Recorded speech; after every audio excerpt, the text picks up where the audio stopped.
Hey guys, I'm here and I'm talking to Bonnie. Bonnie is amazing. Is she beautiful too? Look at her. So Bonnie is an awesome mom. She was telling me a story about her son growing up, and he's now 9, and just some of the phenomenal things that he's doing. And I'm just like, whoa. Bonnie, tell me a little bit about your son. So when he was first born and just as a baby, we always knew he was really smart and could do things that other babies couldn't do at his age. So really early, he was talking. By the time he was 1, he was saying like whole sentences and just was always integrated into certain things, loved using his hands, loved engineering things, how things work, that kind of thing.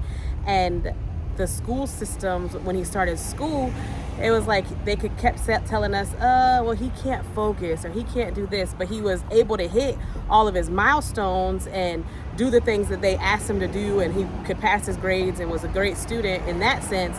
But they were just like, oh, he's just not focusing, or he's just not keeping up with everybody else in certain areas, and trying to like put a label on him or a diagnosis. And me and my husband were just like, no, we know he's smart, we know he knows all these things. You're not gonna try to medicate our child or try to do something. They offered medication? Well, they wanted us to like get him tested for certain things. First, they were just like, they wouldn't say that outright. They would just be like, maybe you could talk to his doctor and see.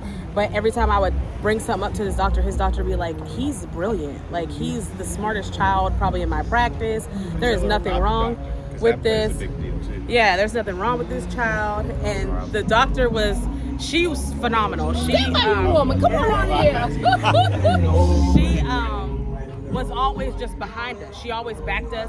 Anytime I took him to the doctor and said like, oh, the teachers are saying this or schools are saying this, she'd be like, no, this boy, he's passed every test. He always is above anywhere he should be on that, I forget what the scales are, like the age developmental things. And she was like, there is nothing wrong with this boy. Let him. She was like, he may not learn the school way, traditional structure. Like, she was like, he's too smart to just sit in a class and do exactly what you want me to do for 8 hours. She was like, he wants to do stuff with his hands. He wants to explore. You're telling him to do this, and he's trying to figure out why. Why does he need to do this, or how does that work like when that? He already knows the answer. Right. So it's like he wants deeper. He doesn't want this surface level stuff. So now that he's about to be 9, we can see more now. Just like, okay, this boy doesn't need a traditional classroom. He needs a class that's gonna let him, almost like a math and science school or something that's more right, where they have breaks, they get to use their hands, they get to do engineering. Why does that do that? Because that's all that he's into. Is more depth. But you know what? A lot of kids, you find now, because of all the programming and all the things that they have access to globally, right? That we didn't have to. They are deeper kids. They are. Right? But the challenge is, guess what? What if the teacher is not a deeper teacher? And what if the clinician is not a deeper clinician? So the average age of physicians, I think, is like 54, right? So they've been practicing forever and ever and ever. And they have a lot of traditional beliefs, right? Yeah. Or just imagine your mentor being somebody who has a lot of traditional beliefs. Then it's harder for them to embrace something new if they spend 8-12 years with one particular philosophy. So having an agile clinician, I mean, you said the key thing. Because on my website, all the interviews that I talk, where I talk to people, I mean, they could have self-awareness, but if you don't have an agile clinician, if you don't have an advocate, if you don't have a support, if you don't have somebody who's not just diagnosing everybody, right? Oh, it matters. Yeah, your head's leaning to the left. You might have a diagnosis. I forgot to tell you. And you smile too much. You might have a diagnosis too. Yeah, that just might. But I really liked his doctor. Just simply because we searched her out, we was looking for the right type of doctor that didn't just accept any type of diagnosis. Someone who didn't have an iPad in their hand all the time. She comes in with a notebook, leaves her computer, doesn't even use it, and she got to know our children. And so for me, that was a big one. Some people, when it comes to vaccinations and shots and things like that, they feel a certain way. That could be your belief system, but I want to know, how long has this been tested? What is it for? Why do we need 60 by the age of 3? Like all these different things. Can she answer those questions? Yes. She not only does she answer, she supports whatever we believe. If another set of parents who want every shot, she's for what the parent is. It isn't this thing where you feel forced. And so I don't have to fight against nurses like we did when he was born. Trying to tell them why us as the parents choose this, fighting against the system. But I was able to find a doctor who, even if we have to drive almost 2 hours to see her, we know we're going to get the care, and he's going to get the care he deserves. You know, and I know he can sit and focus. He has 2-hour chess practices with his teacher. So, there's not too many kids from 11 to 1 that can sit and play chess. But he can do that and focus on it. But like you said, because that interests him. Yeah, it interests him. He can see the depth. He can see the process. And he understands the patterns, how it works. And he's got a teacher who's teaching him based off of how he learns. He doesn't force this is how all my students are. His teacher, the guy, I met with him, and he just does a great job of like letting him kind of like flow on his pace. And I mean, he's getting really good. He can beat my dad. So, you know, he's even good. One of his previous teachers, like, I don't know if it was last year or the year before, at school. Robles. Was it Robles? I don't remember. Okay. You guys are so cute. They were like talking to him, or they were talking to us, and she was like, you know, I keep Agile, like, he just seems like he's always spaced out, or like, you know, she's always like, he's just like not listening, or like I don't think he's focusing or whatever. But then she was like, what amazes me is every time I ask him like the question of what we're reviewing, he always knows the answer. She's like, even if he's looking down or even if he's spaced out, she's like, I think he's not listening, and he always has the correct answer. And I'm like, well, he may not be a child that listens just by staring at you for 6 hours. You know, like some kids need to listen other ways. And I'm like, he's not. And I told her, I was like, you know, he's not meant to just sit at a desk for hours on end and learn. That's not who he is. I'm like, from birth, he's always been like one that wants to know, wants to do, wants to put his hands together to do it. And I'm like, you hindering a child to not move. Like, you can't move from this spot for an hour. You can't do this. You know, I'm like, that's not helping them grow. And everybody doesn't learn the same. Every child's not going to learn the same way I learned math. Every child's not going to learn to read the same way I learned to read, you know? So it's like, you have to make it to where and I feel like this current school system now doesn't leave room for different children to learn in different ways. It's like a one size fits all, and that's not how all our children learn. And then teachers, the level of patience is gone too. You know, back in the day, our teachers, they were older, and they did it for the love of teaching. Now it's, you know, quick paycheck. You know, I need to, you know, got to check these boxes off so I can move up to the next level of whatever it is. So teachers, you know, and I hate to say it, the teachers are younger and younger. So you're getting a modern philosophy that comes with that versus the traditional way our parents was raised, where the teachers were almost like an auntie or a motherly figure. So she cared about the kids, would come to the house and help and tutor. You don't have that no more. So parents almost have to step up. Parents need to step up anyway, but now it's, you know, more than ever.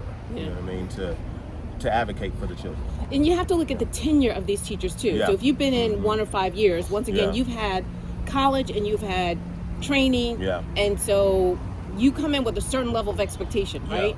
And I come in and I expect these kids to sit and listen and all this other kind of stuff. And when I come in, and look, and when I come in, they want to do this and that and the other. 6, 7, and all this crazy stuff. And like, you may have grown up in a house that was very structured.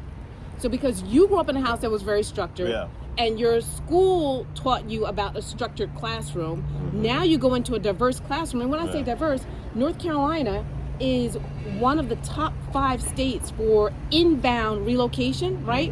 And we have a lot of people coming from the north. And when I say the north, keep in mind Baltimore, Philly, and I'm just using the major cities. Baltimore, Philly, Illinois, Manhattan, they all have different cultures. So now you've got all these different cultures in a classroom with North Carolina culture, and North Carolina culture might be the minority based on what's going on right now.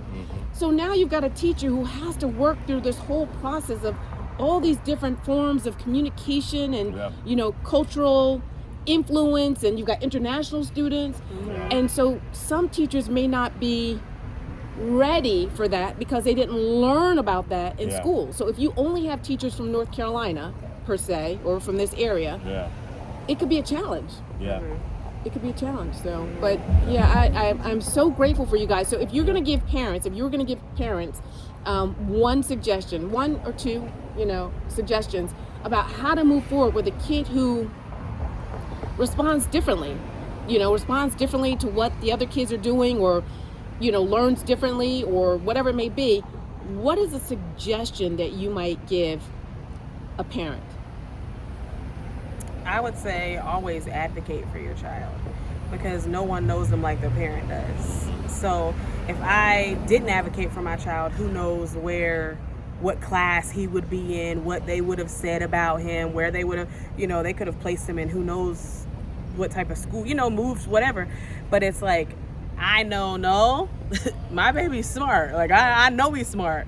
And even the teachers would always be like, oh, he's so smart. So it's like, make sure you advocate for your own child, because you know them better than anyone. I know if my child's sick, like if he's acting crazy, or, acting different than what he usually acts, then okay. Be careful saying crazy, you might get labeled. Right? I know. That's why I said. That's a label, I see something. But, it's like, if he's acting like he doesn't feel good and he's usually high energy, well, hey, something's wrong. Right. So it's like, if you see something in the school or in the class that it doesn't look like your child, or a teacher's trying to put something on them, or the school's trying to say something about them, ask questions like, no, do you do these types of things? Have you tried this? Like, maybe he or she is not meant to sit for 30 minutes and do this, but maybe if you let them do this while you're teaching, maybe they're just not learning. They're just not learning that way, or there's another way to do it better that still he can do it inside the classroom. So just know your child and advocate for them. And add to it, just talk to your kids, ask them questions. Mm-hmm. They know more than we think. Why do you like this class? Why don't you like this class? Yeah. What do they do in this class different from that class? What does your teacher do in this class that teacher doesn't do? Yeah. Find out from your child what they like and don't like, or how they feel about certain things, because that'll answer half the questions. A lot of parents just drop their kids off and they just treat it like a glorified daycare, instead of actually, like she said, advocating. But advocating is also being the parent that's present, so teachers know they can't just get away with or just label. Yeah. But then also be the parent that talks to your kid and find out, okay, what's working, what isn't. That may not even be the school for the child, but you won't know that if you don't talk to them. Be involved. Yeah, be involved. And the other thing I was going to say that you guys said was very important is find a clinician advocate. Yeah. It makes a difference. It makes a difference if you have a clinician that is that's eager to diagnose versus a clinician that's eager to research. Yeah. And that wants to look for what you're looking for. Yeah. Find a clinician that when you talk to them, you're They're asking you, what are you looking for? What do you think it is? What do you think's going on? And then once they allow you to be the parent, it opens you up to allow them to be the professional, not the other way around. Yeah, because that's one thing about his pediatrician. She would always ask me, well, do you think something is off with him? You spend all day with him. Like, do you notice a difference? Or do you, and if I did, I'd say yes. And if I didn't, I'd be like, no. And she would trust me because we had built, he'd been going there since he was born. I love it. What was that word, that T word? She trusted me. So it was like, because we had been going there since he was born, and he's now almost 9, and we've built relationship. Yeah. She knows, like, I'm not going to do anything wild and crazy, like, against my child, or that's all the opposite. She knows we're a team and we're for him, and we want him to live his best life and to be the best that he can be. So she trusted me in that. But when it comes to children, she knew that no profession should outlay a parent. You know what I mean? Yeah. If you really care about your kids, the parent's always going to come first when it comes to what's expected, and then everything else follows. So she knew that with us. When she met us, she knew that, okay, I can ask them, or I can trust that they're going to, tell me what they really believe is going on, and then I can do my job better. Yeah. Unfortunately, their jobs is hard too, because a lot of parents don't parent no more. So it is one of them. I get it, you know what I mean? I get it, but for those who do care, that's what you got to do. You know what I mean? And how long did it take you to get to this clinician? Like, were there a couple other clinicians before you got to her, or did you? No, I did a lot of research while I was pregnant. Yeah. So when I was pregnant, I knew that where we're from, they didn't have a lot of options for us for pediatricians, and I was looking for a specific type of pediatrician. So I just called around and asked like simple questions, and that determined yes, I could either go to you or no. And you called around 2 hours away. Yeah, I called like, I was like, I'll go wherever, if they meet the standard of what I want. And when I called this particular office, all the questions they said were what we were looking to hear. And then when we met her as soon as we got out the hospital, and you go a couple days when they're old, and me and him both went, and we were like, we left, and we were kind of like, oh yeah, she's I didn't even have to go to a lot of the appointments after that, because I trusted her once I met her. because I was real big on it. Because see, she was knocked out when our son was born, so I had to literally argue with 5 different nurses while she was asleep. And I was just like, no, this is what she wanted. This is what we wanted. You know, you're not going to stick nothing into my son. You're not going to do this. You ain't going to give him that. And they was just trying to throw the book at me. I told her, I don't care about your book. My name is on that birth certificate. And so you have to be that. That's what you have to be. And so I took it serious. Even when meeting her, I was like, I'm going to come to the first appointment. I'd come to all of them depending on how I felt.